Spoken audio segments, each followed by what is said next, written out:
Chers amis, bonjour. Nous sommes aujourd'hui le vendredi 10 avril et je viens, dans l'esprit biocentriste, vous commenter la petite et grande actualité du monde. Petite actualité, j'ai appris comme vous sans doute par les médias que nos députés avaient adopté une proposition de loi qui va passer au Sénat, qui augmente la pénalité de ceux qui organisent ce qu'on appelle des rave parties. Ah, je découvre d'un seul coup que notre Assemblée nationale est peuplée d'écologistes soucieux de protéger la biodiversité. 6 mois de prison pour les organisateurs de ces free parties et 1 500 € d'amende pour tous ceux qui participent. J'ai toujours fustigé ces activités extrêmement bruyantes qui perturbent gravement la faune sauvage. Quand ces manifestations ont lieu, on les entend à 15 ou 20 km. Un bruit intense. Vous imaginez ce que ça représente pour la biodiversité? C'est une agression. Alors je voudrais dire aux jeunes gens qui m'écoutent, et qui sont très nombreux, n'est-ce pas, n'allez pas dans ces manifestations. D'abord, vous abîmerez vos oreilles, et d'un. Ensuite, c'est pas très intéressant, et vous faites du mal à la nature. Bon, allez, je souris un peu. Je sais bien que l'Assemblée nationale n'est pas peuplée d'écologistes, et que ceux qui ont voté sur cette proposition sont beaucoup plus anti-jeunes qu'anti-bruit et pro-nature, malheureusement. Bon, une autre loi va s'annoncer, la 3e loi de l'agriculture que le Premier ministre veut pour donner satisfaction à la FNSEA au détriment des paysans, et pour le grand profit des multinationales, des firmes, notamment des firmes du poison. Donc, facilitation pour les pesticides, facilitation pour les méga-bassines, destruction des prédateurs, le tableau est complet. Le gouvernement persiste et le quinquennat, faute d'avoir été écologiste, ne sera pas. Donc ces lois sur l'agriculture sont absolument intolérables, abjectes, immondes et ne correspondent pas ni à l'intérêt général de la protection de la biodiversité et de la santé publique, ni aux souhaits majoritaires du pays qui veut moins de pesticides, moins de lois du plomb. Mais c'est comme ça, les lobbies ici font la loi et notamment le monde des affaires fait la loi. Autre nouvelle que je commente sommairement, c'est aussi une bonne nouvelle. Je déplorais que nos cousins italiens se soient dotés d'un gouvernement issu de Fratelli d'Italia, c'est-à-dire d'un mouvement mussolinien, d'un mouvement nostalgique du fascisme. C'est déplorable. Et je le regrettais pour eux. Mais il y a eu un sursaut en Italie. Le gouvernement d'extrême droite, évidemment fidèle à ce qu'est l'extrême droite, a voulu museler les juges comme ils le font partout où ils arrivent au pouvoir. Les juges rouges doivent disparaître et les néofascistes doivent pouvoir faire ce qu'ils veulent au détriment des minorités, au détriment de l'environnement, au détriment de l'intérêt général et pour satisfaire leurs petits intérêts personnels. Donc l'Italie proposait une réforme de la magistrature italienne. Et nos amis italiens ont, par 54% des électeurs, refusé à Madame Meloni sa réforme de la justice. Bravo. Je ne suis pas sûr qu'en France, le jour où un gouvernement néofasciste sera au pouvoir, on aura la même réaction du peuple français. En tout cas, je salue nos amis italiens.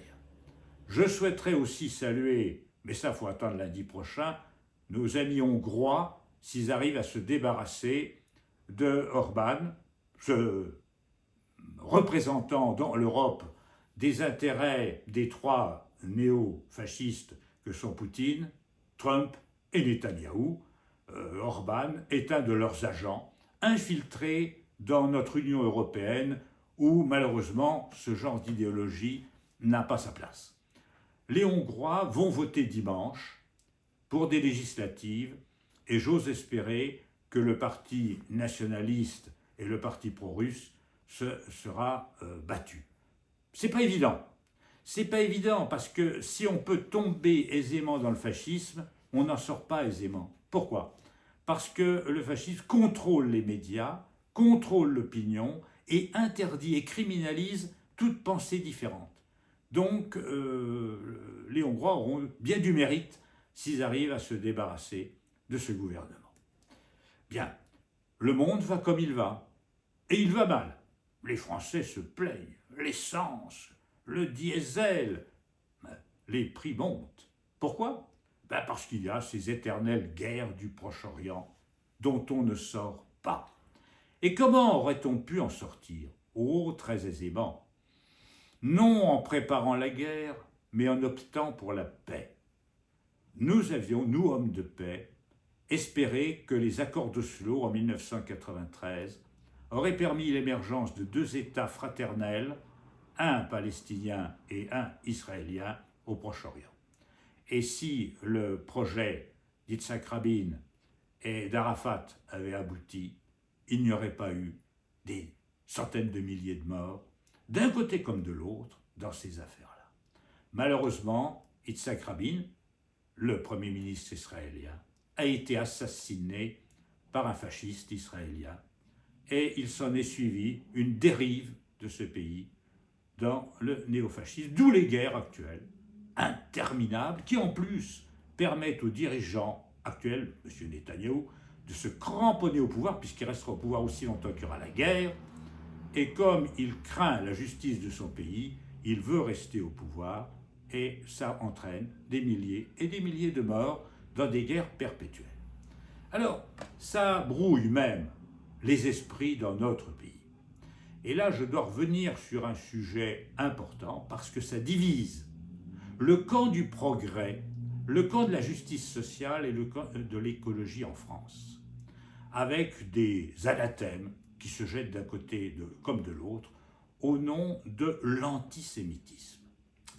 Alors, l'antisémitisme est un racisme comme les autres, parce que la question, c'est comme toutes les races, tous les peuples.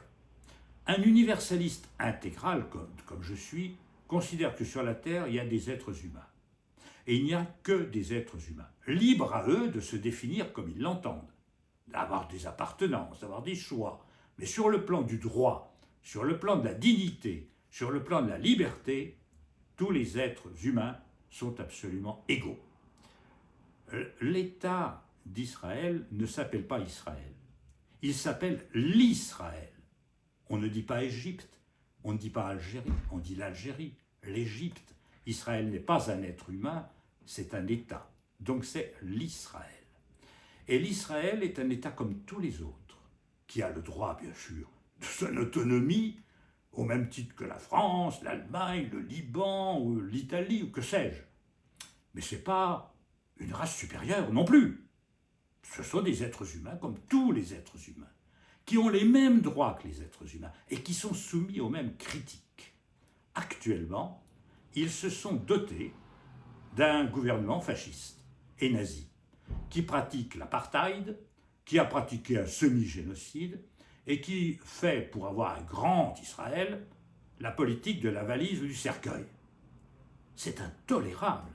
C'était intolérable en Afrique du Sud, c'était intolérable en Allemagne nazie, où les nazis avaient justement décrété qu'il y avait des Untermensch, Untermensch, ça veut dire des sous-hommes, c'était intolérable.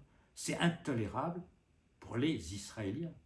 Et dénoncer le caractère nazi et fasciste du gouvernement actuel de l'Israël, ce n'est pas être antisémite, c'est considérer ce peuple et ce pays comme tous les autres, soumis à la libre critique. Mais évidemment que les gens de ce pays ont les mêmes droits, la même dignité que n'importe quel autre.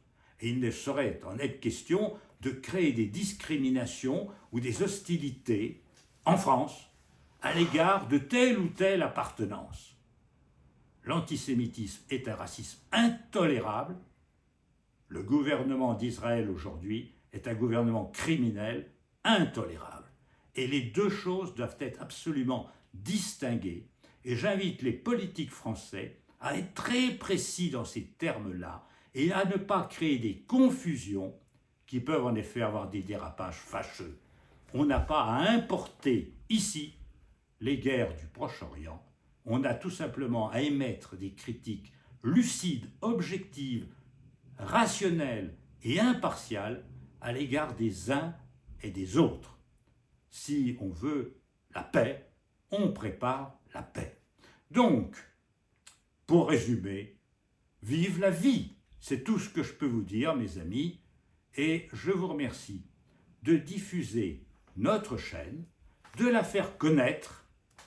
On se donne des rendez-vous, au moins 2 fois par mois, et plus si l'actualité l'exige, et je commenterai cette actualité dans un esprit libre, supra-partisan, puisque je ne roule pour aucun leader politique et pour aucun parti, mais évidemment pour l'idée du social, de la justice, des droits de l'homme et des droits de la nature. À bientôt.